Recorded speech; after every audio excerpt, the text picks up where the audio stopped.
Bonjour, permettez-moi de vous parler de ce sujet qui me tient tant à cœur parce qu'il touche tant de personnes. C'est parce que je sais combien ça fait mal que je suis si heureuse de vous accompagner dans votre cheminement. Si mes vidéos vous plaisent, songez à vous abonner pour être averti de chaque nouveauté et sachez que vos partages, vos likes et vos commentaires me font toujours plaisir. Le deuil est une étape incontournable de la vie à laquelle nous sommes tous confrontés un jour ou l'autre. Des petits deuils de la vie, signalant la perte de quelque chose que nous apprécions, au deuil plus important, tous les êtres humains sont concernés. Le deuil fait suite à une rupture amoureuse, à la perte d'un travail ou un déménagement imposé, le plus déchirant étant évidemment celui de la mort d'un être cher.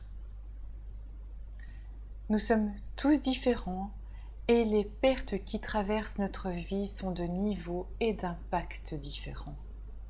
Il n'y a pas de recette unique car si le deuil est douloureux pour tous, il reste une histoire singulière pour chacun. Des études ont permis de classifier les étapes du deuil. Des étapes qui se succèdent, parfois se chevauchent, allant dans un premier temps vers la chute avant de remonter la pente. Le deuil est surtout une affaire d'émotions. Quand les émotions sont intenses et que nous n'arrivons pas à nous apaiser, le corps est le moyen par lequel elles vont tenter de s'échapper. Cette tentative ne sera pas sans conséquences. Notre environnement est un levier ou un ralentisseur pour révéler nos capacités internes à nous relever après un coup dur. Nous avons le pouvoir d'en modifier une partie. L'autre partie est subie plus que choisie. Cependant, plus que notre environnement, c'est notre manière de voir le monde et l'interprétation que nous en faisons qui seront déterminants pour sortir du gouffre. Quand nous changeons notre vision du monde et des événements, nous changeons. En posant des choix conscients, nous sommes en mesure de modifier non pas les événements, mais la perception que nous en avons. La souffrance est un des moyens pour nous prévenir que quelque chose ne va pas, dysfonctionne. Elle a tout son sens et ne doit pas être annihilée sous prétexte qu'elle est gênante. Elle peut être soulagée temporairement, mais la souffrance révèle le mal-être et c'est le mal-être qu'il faut soigner. S'occuper uniquement de la douleur physique ou psychique est un non-sens. Soigner le mal-être va éradiquer naturellement la souffrance psychique et bien souvent aussi la douleur physique. Le deuil demande du temps et de la douceur. La première chose à faire est de reconnaître que vous traversez une période difficile de votre vie. Pour la plupart des gens, le deuil se fera naturellement, entouré par des proches, dans un laps de temps allant de quelques mois à quelques années. Il n'y a pas de temps défini pour un deuil. Le lien qui nous unissait à l'autre détermine la profondeur du deuil, mais pas nécessairement sa durée, qui dépend d'autres facteurs comme la santé psychique ou physique, les croyances, la force personnelle, le soutien reçu et accepté. Pour d'autres, le deuil paraît être une entreprise au-dessus de leurs forces. Ils se sentent incompris, jugés, terriblement seuls, submergés. Le choc est tel qu'ils n'arrivent pas à le dépasser ou au contraire en font abstraction comme si le temps à lui tout seul allait tout changer.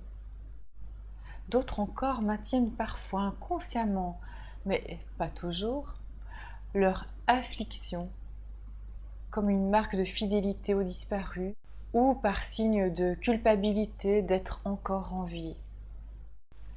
Il y a aussi des deuils particuliers que l'on n'a pas le droit d'afficher, par exemple pour un amour adultère ou d'autres circonstances qui font que le deuil n'est pas le même chez tout le monde.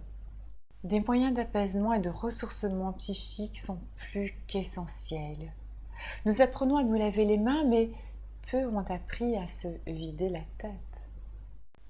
Apprenons à régler ce que nous pouvons et à nous décharger de ce qui ne nous appartient pas ou que nous ne sommes pas en mesure de résoudre dans l'immédiat. Nous trouvons l'apaisement dans des activités qui nous plaisent, dans des relations amicales et familiales de qualité, en nous connectant à la nature, en pratiquant des techniques de respiration ou de méditation, en appréciant la compagnie d'un animal. Le deuil est un moment de pause, d'introspection, de remise en question, de doute et de réflexion. Le deuil est un tel bouleversement qu'il demande du temps, de la douceur et de la patience. Aucune décision importante ne devrait être prise dans la précipitation et aucune pression ne devrait être faite sur une personne en deuil pour qu'elle se dépêche d'aller mieux. Les émotions ne se pressent pas, elles se dissolvent ou prennent de l'ampleur selon la façon dont on les traite. Elles augmentent quand on essaie de s'en débarrasser par le forcing ou quand on continue d'alimenter les pensées qui les suscitent. Le but d'un accompagnement du deuil est bien entendu de poser le cadre rassurant afin de dissoudre ce qui fait mal. Un deuil réussi se manifeste par l'intégration de ce qui a été vécu et par le lien indéfectible créé en soi avec l'être cher. La finalité du deuil est d'apprendre à se souvenir sans souffrir. L'appétit, le sommeil, les centres d'intérêt sont considérablement altérés durant les premières étapes du deuil. C'est normal. Mais cela peut devenir problématique à la longue. C'est pourquoi un accompagnement de qualité peut se montrer fructueux. Si votre souffrance est telle que vous souhaitez de tout cœur l'atténuer, voire l'absoudre, n'attendez plus. Vous n'êtes pas tout seul.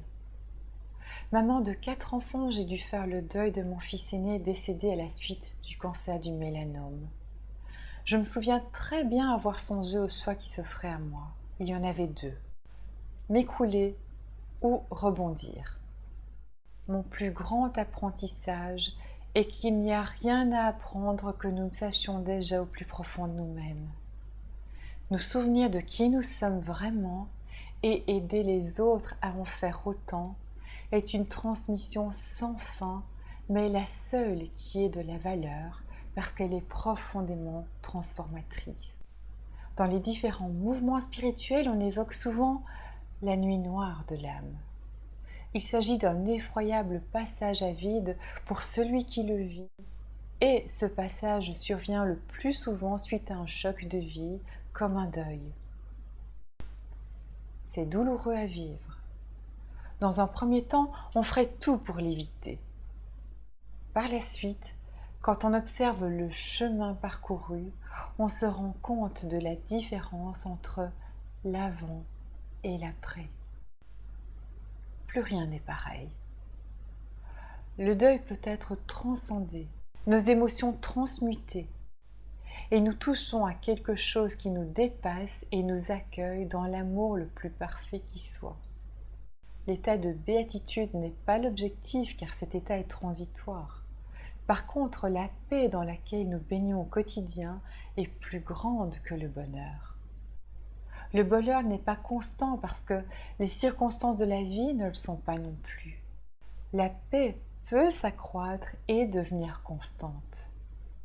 Elle devient alors celle avec qui tout peut venir et tout peut s'en aller, tandis qu'elle reste. La formation que je vous propose s'adresse à 5 profils de personnes.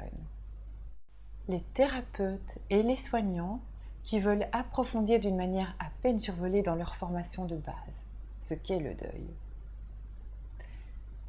Les personnes en deuil qui souhaitent comprendre ce qui leur arrive et trouver un moyen de dépasser ce chagrin.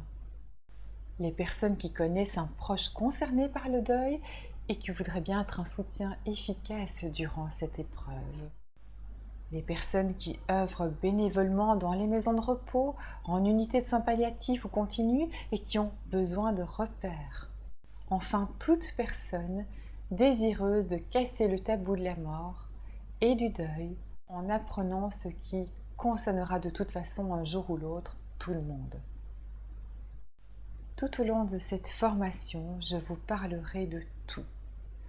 Les étapes du deuil, les types de deuil, les cas particuliers, la manière de communiquer avec une personne en deuil, les manifestations émotionnelles et bien d'autres choses encore. Je vous partagerai mes lectures les plus intéressantes, les techniques créatives, méditatives. Vous êtes tous les bienvenus.